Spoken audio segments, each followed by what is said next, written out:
ኦኬ ክርስቲያን ይርበትሽ ያ አይ በነገራችን ላይ ከሎጂክ አንጻር ራሱ ብናየው እንግዲህ ቅድም እንዳልኳችሁ ነው። እኛ ሙስሊሞችን ላኢላሃ ኢላላህ አንድ ያደርገናል ብለው ያምናሉ ሙስሊሞች።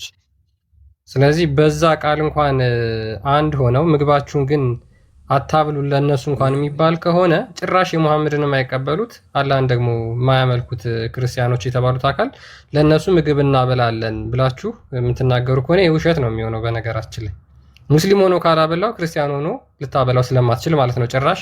ምክንያቱም ክርስቲያኖች በአላህ ላይ ያመፁ በሙሐመድን ያልተቀበሉ ብላችሁ ስለምታምኑ ማለት ነው። ስለዚህ እነዚህ ደግሞ ለአላህ የታዘዙ ስላልሆኑ ለአምላካችሁ የታዘዙ ስላልሆኑ ነብያችሁን ስላልተቀበሉት ለነሱ ምግብ ማብላት አይቻልም ማለት ነው። የገዛ ወንድምህን ማታበላ ከሆነ አላህን አይፈራም ብለህ ክርስቲያኖች ደግሞ ጭራሽ የማይቀበሉትን ልታበላ ስለማትችል ማለት ነው። ያ ሳይ ሙስሊም 2060 አንዴ ክፈተውና እስቲ እንዴት ነው ይሄንንስ የሚረዳው? አስቡ አታብላ የተባለውን አካል ሊያበላ ሄዶ ድንገት ተሳስቶ ሴት ልጋብዝ ብሎ ቢጋብዘኝ ሁሴን ሳይ ሙስሊም 2060 ኤ ላይ ልጋብዘኝ ተፍ ተፍ ስትል እንደዚህ ሆኜ ባጋጥምስ? አረብኛውን አድርግለት።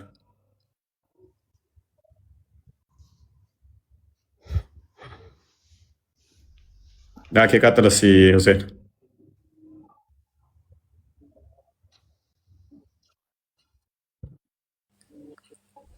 እስኪ ቀጥላት ይችላል። አዲስ ይሰማል?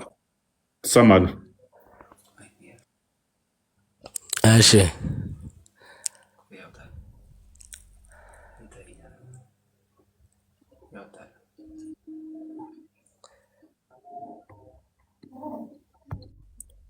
ፓውዝና ተመለስ።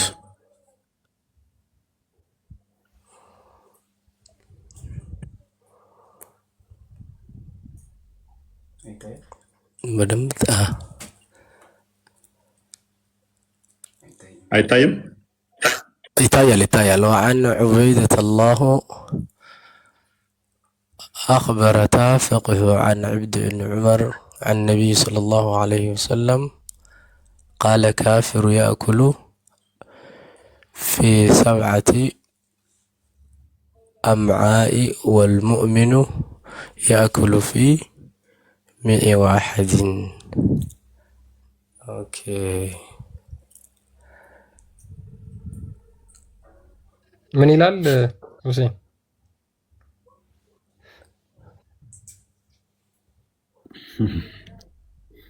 ቆይ በደንብ አይታየኝም። ቆይ ሁሴን አይተዋል፣ በደንብ አንብበዋል። ዑመር እብን ዓብድ ነቢይ ሰለላሁ ዐለይሂ ወሰለም الكافر يأكل في 7 أمعاد والمؤمن يأكل في 101.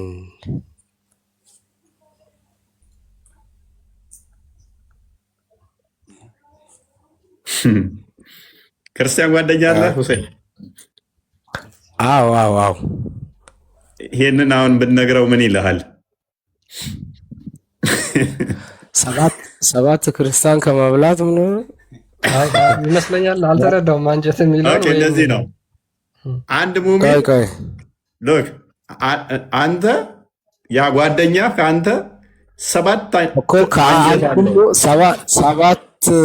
ካፊር ከምታበላ አንድ ሙሚን የምታበላ ይሻላል። ለምሳሌ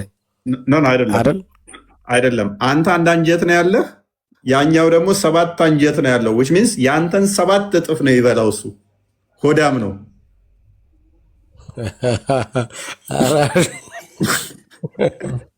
እንደዛ ማለት እንዳይሰማ አንተ እኔ ከአንተ በላይ በላለሁ ብሎ ኧረ እንዳው አጠገቤ ነው ያለው ከኔ በላይ በላ። በእርግጥ ይህን አዲስ እንዴት ታየዋለህ ታዲያ?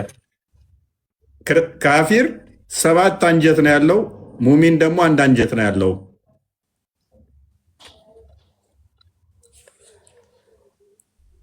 ይህን እንዴት ነው የምታስፈጥረው? አይመጣውም። አይ ከአተረጓገሙ ችግር ካልሆነ በስተቀር ያው ምንም ችግር የለውም። አተረጓገሙ ያለ ሸርሁ ላይ ምን ብለው መሰል ያስቀመጡት? ሸርሁን ልስጥህ። ሸርሁ ካፊር አይጠግብም፣ ካፊር 7 እጥፍ ይበላል አይጠግብም ብለው ነው ያስቀመጡት። 7 እጥፍ የሚበላ የለም ከአማኝ ከሙስሊሙ። የአረቦችን ቪዲዮ ካለ ብታየው እንዴት እንደሚበሉ ወይኔ ወይኔ ወይኔ ወይኔ። ሁሴን አይታቸዋል ሲበሉ? ወይኔ ወይኔ ወይኔ።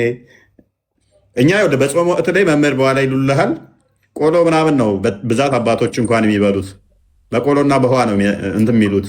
እና የእናንተ ቀን ነው ሽፍት ታደርጉ ቀን አበሉ፣ ማታ ማታ ግን አበላል ትጠላለህ። ግን ተገልብጦ እናንተ 7 አንጀት ነው ያላችሁ በልታችሁ ማጠግቡ 7 ይህንን ምግብ ያው እንግዲህ 7 እጥፍ ነው መበሉት ማለት በጣም ከባድ ነው።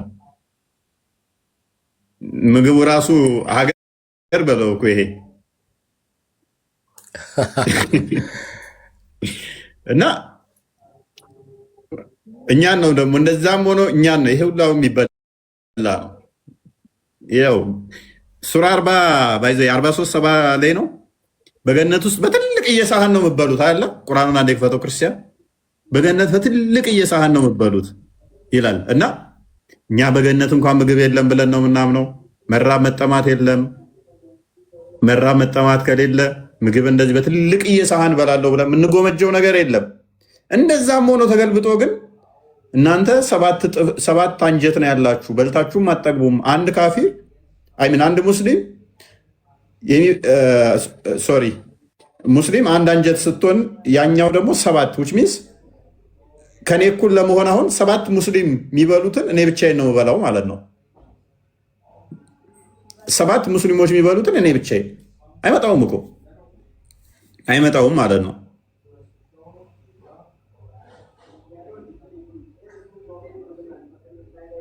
መጥፎ ስራ ሰው ቢጤዋን እንጂ አይመነዳም። እርሱ ምእምን ሆኖ ከወንድ ወይንም ከሴት በጎን የሰራ ሰው እነዚያ ገነት ይገባሉ፣ በእርሷ ውስጥ ያለ ቁጥጥር ይመገባሉ። በቃ ማንም የሚቆጣጠር የለም በለው ነው። 43 ነው ባልሳሳት። በትልቅ እየሳህን የሚበሉት ደግሞ ይሄ አለ ቁጥጥር ይበላሉ። እኛ ጋር ግን ቁጥጥር አለው አበላልህ ራሱ። ከወርቅ የሆኑ ሰፋፊ ዝርግ ሳህኖችና ኩባያዎች በእነርሱ ላይ ይዞራሉ። በእርሷ ውስጥ ነፍሶች ከሚገጅሉት አይኖች የሚደሰቱበት ሁሉ አሉ። እናንተም በውስጧ ዘላለም ዘታሪ ናቸው። በምን በሰፋፊ ዕቃ ማለት ነው። በሰፊ ኩባያ ይጠጣሉ፣ በሰፊ ሳህን ይበላሉ። እኛ ጋር መጽሐፈ ሲራክ ምዕራፍ 37 አንዴ ክፈተው። አበላላችን ራሱ እግዚአብሔር አስቀድሞ እንደዚህ አይነት ልቅ እንዳንሆን ተነግሮናል። እንኳን 7 አንጀት ሊኖረን ቀርቶ ማለት ነው። ታዲያ ምግባችሁን አትስጡ ከተባለ ካፊሮች 7 አንጀት ሎክ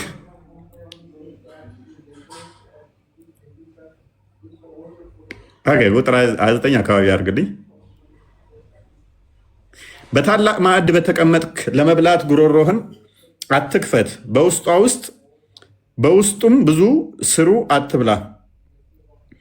ሉክ ስትበላ ራሱ እያላችሁ የሆነ አፋችሁን ከፍታችሁ እንዲያስጠላ ሰዎችን እንዲዘጋ ታደርጉ ነው።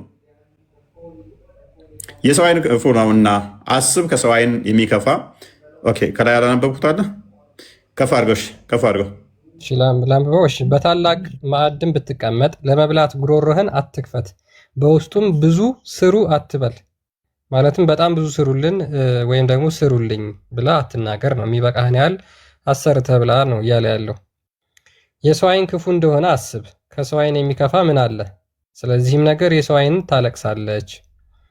ላየኸውም ሁሉ አትሳሳ፣ እጅህንም አትንከር። ድስቱን ወደ አንተ አትጎትት፣ ድስቱንም አትጥረግ። ባልንጀራህ ያቀረበልህን ሁሉ እወቅ፣ ያቀረበልህንም ሁሉ ተረዳ። ያቀረቡልን እንደ ብልህ ሰው ሁነህ ብላ። ባልንጀራህንም እንዳታጸይፍ፣ ስታላምጥ አፍህን አታጩህ። ከሰው ሁሉ አስቀድመህ ተው፣ አትሳሳ። እንደማይጠግብ ሰውም አትሁን። ማግበስበስ ማለት ነው። ለምሳሌ ቅድም ለ10 ነው ተሸክመውት የመጧት የቅድም ያሳየኋችሁን ቪዲዮ። እንደማይጠግብ ሰው መሆን አያስፈልግም። በነገራችን ላይ ልካችንን አውቀን መመገብ ጤናማ ስለሆነ ማለት ነው። በሰው መካከልም ብትቀመጥ እጅህንም አስቀድመህ አታውርድ። በመኝታ ቀድማ አትሰንዝር ነው። ተስገብግበ ዳይብ አትግባ። ዝም ብለህ ምግብ መጣ ብለህ ልክ እነሱ አሁን ካያችኋቸው አፋቸው ውስጥ እዛው የሚጠበቁት አላህ ሲባል ቶሎ ቶሎ አታደርግ። እነዛ ምግቡ እንዲህ ካለ ልክ ድምፅ ሲሰሙ በቃ የሆነ እንትን ነው ይመስለው። አታደርግ እንደዚህ። ምንድነው መስገብገብ? ሰው በምግብ ብቻ አይደለም የሚኖረው በእግዚአብሔር ቃልም እንጂ። ቀጥል። በመኝታ ሆድህ እንዳይከብድህ ጥቂት እንደሚበቃው እንደ አዋቂ ሰው መጥነህ ብላ። ምንድነው ጥቂት? እንግዲህ የሚበቃችሁን ያህል። ምክንያቱም ምግብ ሲበዛ በሽታ ነው፣ የአንጀት በሽተኛ ነው የሚያደርጋችሁ። ስለዚህ መጥናችሁ ብሉ እያለ ነው። ሰውነቱ የሚመጥናት ሰው እንቅልፍ ጤና ነው። ከእንቅልፍም በጠዋት በተቀሰቀሰ ጊዜ ሆዱን አይከብደውም። ለማይጠግብ ለሱም ሰው በሽታ ቁንጣን ጓታ ብሳና ነው። ትበላ ዘንድ ግድ ቢሉህ ቀድመሃቸው ተነስ፣ ከመብላትም እረፍ።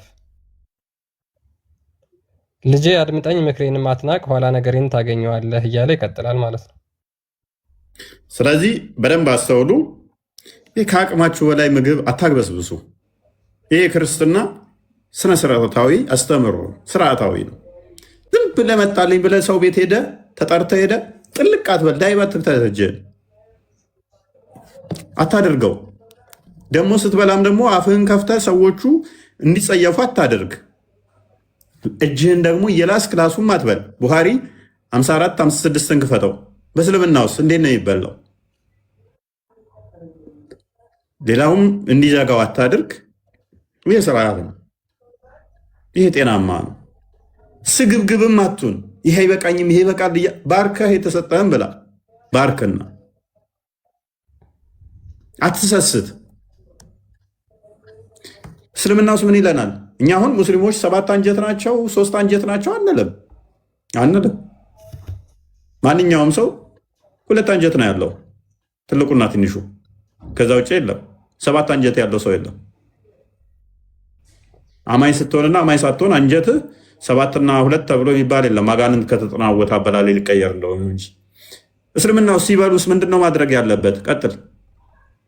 ኦኬ The prophet said, if one of you eats, let him not wipe his hand until he licks it or has it licked. ከእናንተ ማናችሁም ምግብ ስትበሉ እጃችሁን አትጥረጉ፣ ወይ እናንተ ላሱት ወይም ደግሞ ለሰው አስልሱት ብሎ ይናገራል። ያ እጅህን ምን ማድረግ አለብህ?